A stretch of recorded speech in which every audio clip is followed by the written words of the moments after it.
Hey guys, definitely intended game mechanics butts here. And today I want to discuss some really powerful Vine interactions that 4 out of 5 doctors recommend with the 5th suggesting a Quinn build. So this is just a normal Sunder test. I don't have a shockwave or anything or aftershocks. It's just a normal ass Sunder hit. And I'm using stacks of Wither to count how many times I'm hitting the enemy. And then you're like, damn, that was normal Sunder. Doesn't that hit once? Why did it hit 10 times? So sales pitch aside, let me go back here so it'll stop attacking me so I can explain how I'm getting that many hits. So obviously Vine Arrow is the primary answer. But so I initially expected this to be 6 hits because so PoE 1 Sunder works similarly. Like you just need to create enemies around a boss and then you will get additional hits with Sunder because it creates shockwaves on hit. But the thing is, I expected to get 6 because it'd be 5 shockwaves plus the initial Sunder hit, right? But I'm getting 10. Why is that? Well, I feel like I'm asking way too many rhetorical questions. But so if I reread Sunder, and it's saying that you can get 5 shockwaves per wave, not per Sunder. Sunder has like I don't know how many. It's like four to 6 waves or something like that because it's saying like right here the wavelength is 1.3 meters, right? And it's 5 shockwaves per wavelength. So that is way more than 1.3 meters, right? Like this would be like maybe like 1.3, probably like this, honestly. So it looks like it's like 4 or 5, maybe 6. But so that means for each wave, I can get 5 shockwaves. So what's happening there, and I assume I hit the boss 11 times, but Wither caps out at 10. I could do self-poison to get more stacks, but this is good enough, right?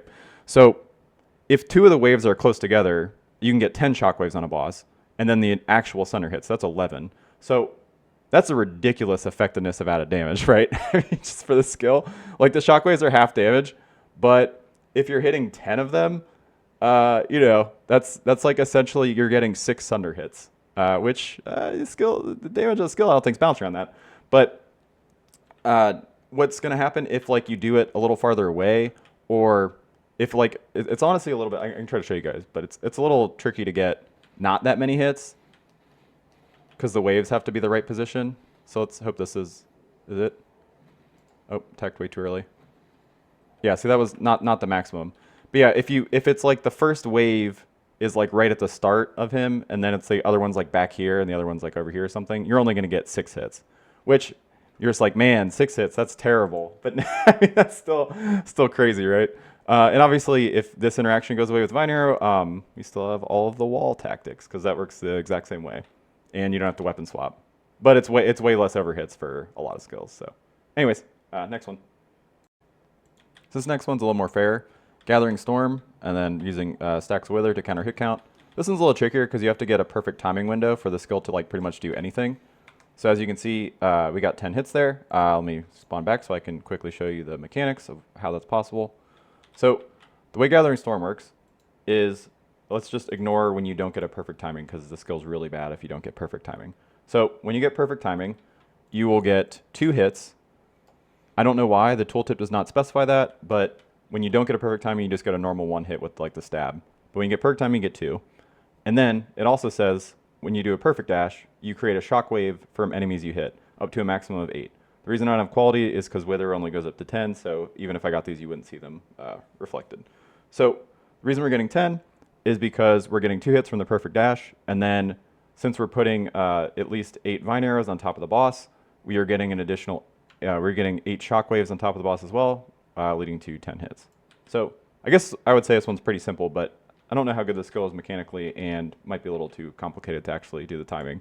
I'm getting used to it, but it's pretty easy to mess up. So all right, I'll go to the next one. So this next one is by far the most broken to me. It is using this, any of these 2-handed maces that have this splash damage to surrounding targets and then creating enemies to attack. So this means I will hit all of these enemies, in this case it's 7 plants, and it will create 8 splash effects around the same area. So that means I would put these on the boss, attack, and it would be 8 hits. And as far as I can tell, the splash effect does not have a damage penalty. If it does, it's not super noticeable. Now, why this one is so ridiculous, in my mind, is because there is no limit to the number of Vine Arrows you can put down. There's no limit on the skill. There's no limit to things you can splash to. I will put a limit on myself here and not put down 1,000,000 because if I put down more, my game will crash. See, I might have already put down too many. So you can see how ridiculous that is, because it's just like creating essentially like 40 hits on the boss each time I just swing default mace strike with unlinked in this this piece of shit. But Yeah, so like you can do something silly, like you get even more arrows in this, honestly. Like you get this corrupted to 4 arrows and make this 6. You could have scatter shot on your vine arrow, and next thing you know, every time you attack, you're putting down 8 arrows, and if you're attacking like as fast as I am, my attack speed's actually pretty slow right now. Oh, I don't have martial tempo on it. I have this, so I don't get any damage from it. But yeah, long story short, you could easily preload like 100 arrows and then mace strike and then just pop pretty much any enemy in the game. The problem is your game will literally crash if you do too many. So, you know, keep that in mind. Like try to be reasonable enough to like to stun the boss so that you can kill him without actually lagging your game or crashing the instance. So, also, I assume this interaction will not be long for this world because Ruetoo literally uploaded a video for this earlier today, and he's building a character around it. And I also saw Jung leveling using this tech. So, history is anything to go by.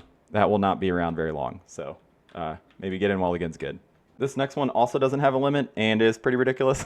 I also didn't discover this one myself. This one I saw on Reddit today, and I'll be including a link to that Reddit thread because the guy's build is pretty awesome. So the way Siege Cascade works is it will target everything within this area that's listed here, that 3.5 meter radius.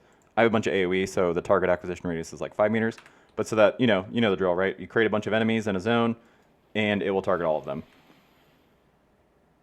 And then the beautiful thing about Vine Arrow is that there is no limit, just like the last one with the Mace Strike. So put 1 billion of these down.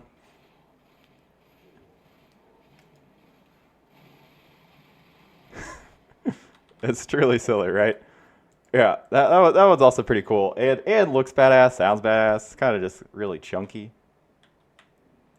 So I certainly tested a lot of skills, but I didn't test all of them, and I probably missed some stuff with the ones that I did test. So if you guys find anything cool, please let me know. You know, with like these skills that create enemies, you know, Vine Arrow, Frost Wall, Shield Wall. Or, I mean, hell, if you find any cool builds in general, please let me know, because I'm a serial altaholic, so I'll try anything.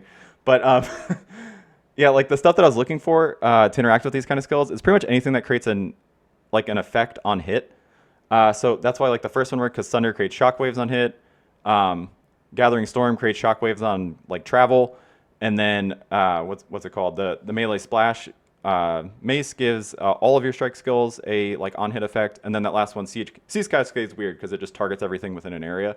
So any other skill that like targets something in an area, I guess, is also something to look for. But I don't think there's a ton of skills that actually do that. Like for example, I expected Poison Burst Arrow to work because you put like a wall up, you'll hit it. This is a similar mechanic to Caustic Arrow in PoE 1. PoE 1, you can just target the ground with Caustic Arrow to create shotguns. But in this one, like you put a wall up.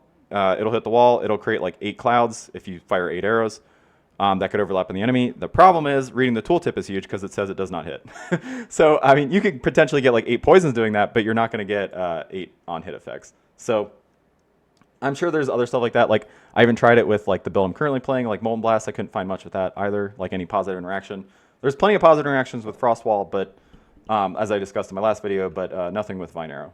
Oh, and quick update on the Molten Blast character. Sorry that I haven't really done an update video on that. I uploaded that video last week because I expected to have a crazy busy work week because I played so much PoE the last 2 weeks, and that's pretty much what happened. I've had very little time to play, but weekend's coming up, so I should have plenty of time to progress that character. Currently, like doing T15s and Breach and stuff, and I just need to make updates to the character because I'm a little squishy right now. My single target's not terrible, but not great. There's a ton of different stuff I've been trying for single target, but I kind of want to get that stuff ironed out before I upload a video and like have to add a bunch of like updates to it or whatever, you know. So, but yeah, I think that's pretty much everything. If you guys have any questions or again find anything cool, please let me know. Poops in, butts out.